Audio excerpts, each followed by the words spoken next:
Well, let's have a look at Donald Trump's removal of people from the United States into prisons in South America.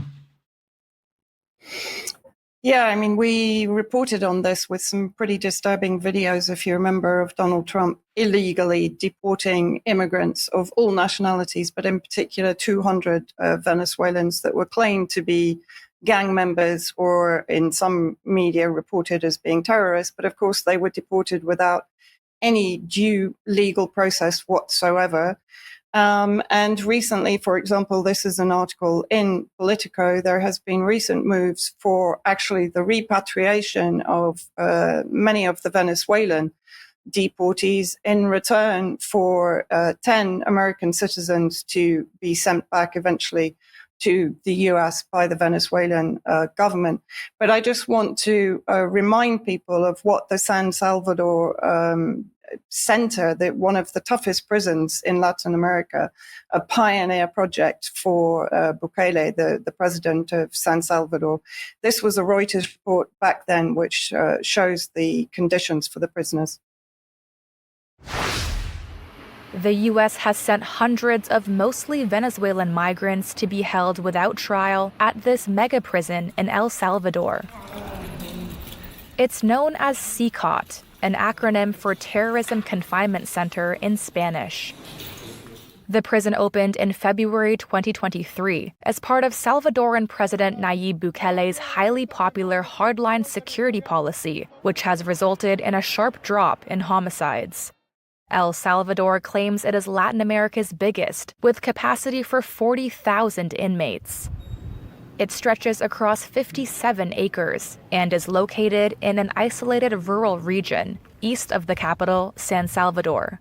Bukele has said the prison cost $115 million to develop and equip. Video taken from inside the facility often shows prisoners tightly packed together. So extraordinary, horrendous conditions that these probably majority innocent detainees were being held in. And this basically was something that happened back in May, where Venezuela's government has launched a campaign demanding the return of 2-year-old Michele Espinosa Bernal, who remains in U.S. custody after both her parents were deported without her. Her parents were accused of being gang members without any evidence or criminal charges. Her mother was deported to Venezuela, while her father was sent to El Salvador and imprisoned indefinitely without charge in the notorious secret prison. So let's just have a look at the photo of the family prior to the deportation of the parents. Now, since then, I'm happy to report that the Venezuelan government has campaigned and the baby has been returned to her parents, with the father having been released in the latest deal with the United States from the CCOT prison in San Salvador. And now, of course, what is happening is that Venezuela is accusing El Salvador of torturing the migrants under their control in the CCOT prison. The Attorney General, Tarek Saab, said Monday that his office will investigate President Nayib Bukele and 2 officials over alleged abuse of Venezuelans detained in El Salvador. And let's see what he actually said in the report, which is on France 24. Detainees suffered human rights abuses ranging from sexual abuse to beatings, were denied medical care or treated without anesthesia and given food and water that made them ill, Saab said at a press conference. Some detainees showed obvious signs of torture and injuries, including missing teeth, bruising, and scars, which were said to be as a result of the abuse they suffered in what appears to be nothing more than another CIA black site. And I just want to show this video of the return of the American prisoners from Venezuela to San Salvador. And then it'll be followed by images of the Venezuelan detainees returning to Caracas. And you can see the difference between the two. 10 U.S. detainees held in Venezuela waved American flags as they touched down in El Salvador on Friday. The group, en route to the U.S., is part of a coordinated prisoner exchange. Over 200 Venezuelans who were deported from the U.S. on allegations of gang membership earlier this year and detained in an El Salvador jail, arrived home to Caracas. U.S. President Donald Trump had invoked the 1798 Alien Enemies Act to swiftly deport them to El Salvador's notorious CCOT maximum security prison.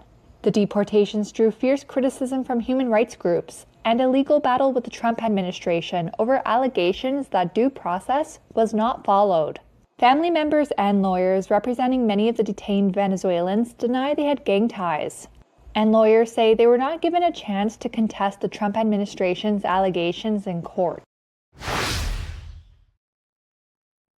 And of course, there are benefits for San Salvador and Nayib Bukele as a result of him providing the prison area for these deportees to be kept and clearly tortured.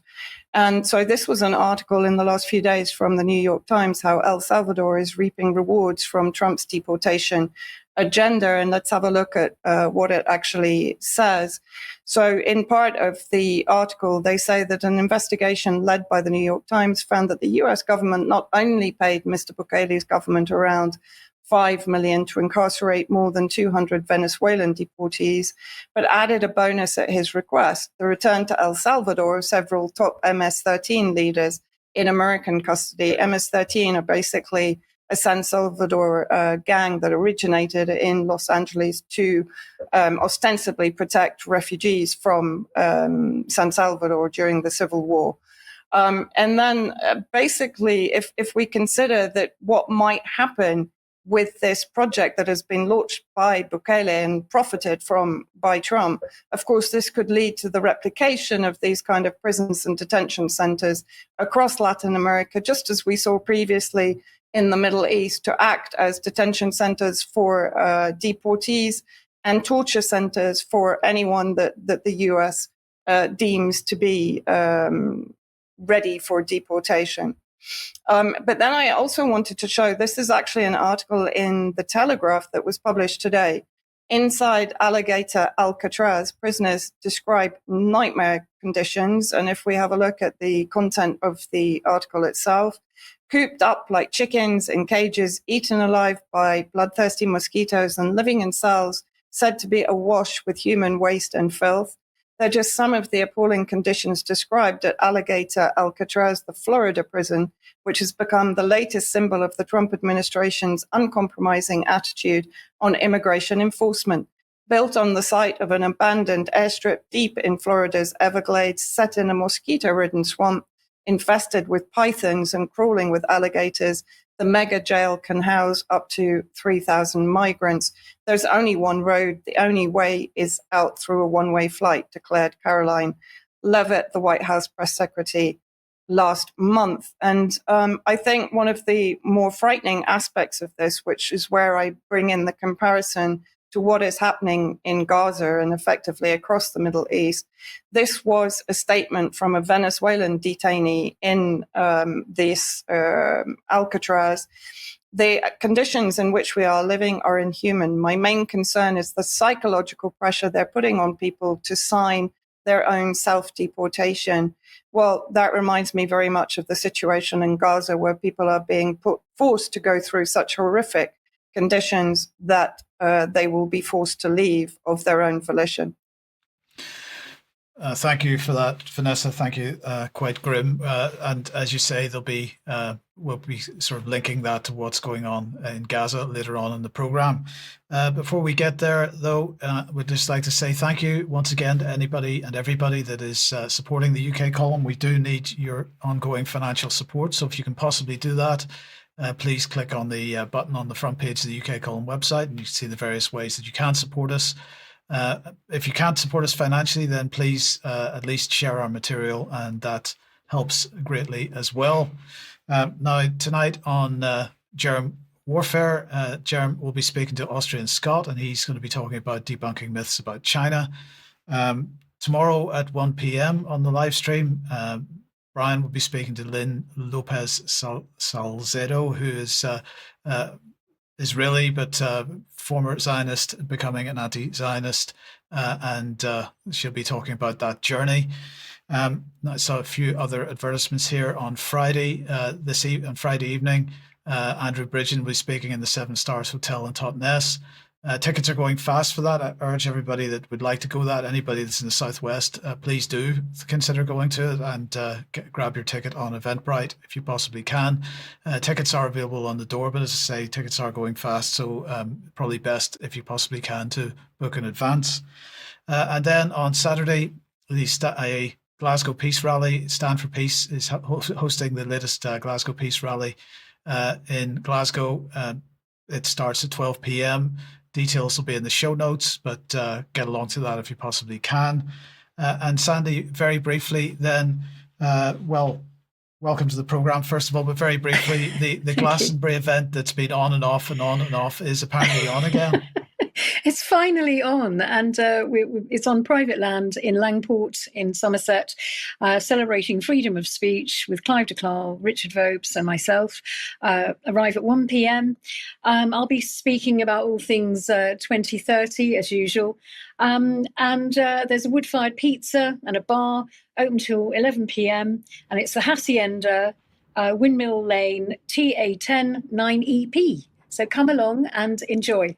Freedom of speech. Brilliant, thank you. And then finally, well, no, not quite finally, almost finally, the Hope Festival. We will all be at the Hope Festival, and we're in charge of a tent for a whole day, Charles, for speaking events. Believe it or not, we are. Yeah, no, that would be a terrific day. All day Saturday, UK Column have the tent, so get to the event first and then get to the tent.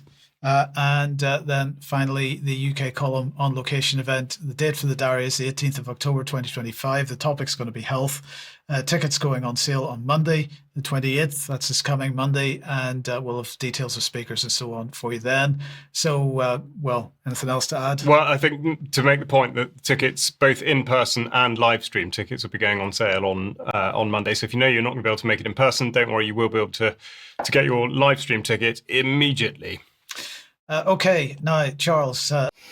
Yeah, well, as I said, what the Trump external detention or detention by proxy in San Salvador and potentially other Latin American countries reminds me basically make life so unbearable that people will self-deport from the United States. This is an image in the last 2 days from Gaza, and there are many flooding social media right now. I'm not going to show some of the more dramatic or upsetting, although there was a video published today of Israel bombing a child and a woman who were searching or scavenging for food amongst the rubble. I recommend everybody to follow the Substack of Dennis Kucinich. You will probably know him as the campaign advisor for Robert F. Kennedy Jr. He left when Kennedy showed himself to be an uber Zionist supporter. And this is just one section from his latest Substack talking about how the US is complicit in the genocide in Gaza. He says, "Witness Gaza, look at the faces of a people stripped bare with the curse of nothingness, for it is our own future unless we change America's direction in the world." And of course, I will add the UK and every other member of the Zionist bloc. Two other images that I just wanted to share, and how many times have we seen this? Gaza is not starving, it is being deliberately starved to death, just as Yemen was, just as many countries in the continent of Africa have been over the years. There is absolutely no need for starvation in this world today, but of course, those in power are ensuring that those they want to eradicate are being starved to death. This is a video that again was published on one particular Telegram Palestinian channel. So let's have a look at this. What does it truly mean to be starved in Gaza? It means a reality where 1 in 3 people goes without food for days at a time. It means a terrifying future where 1 million children are at risk of starving to death. Starvation has already claimed the lives of over 86 Palestinians, among them 76 innocent children. The closed border crossings have choked off vital supplies, and in a cruel twist, even seeking aid has become a death trap, with the hungry being targeted at aid distribution points. Unless urgent action is taken, Gaza is on the verge of an official famine declaration by this coming September. I mean, I would say that we're already at the most. I run out of words to actually describe what's happening in Gaza, but this is the July OCHA humanitarian update. I've just taken one section, but the full report will be in the show notes.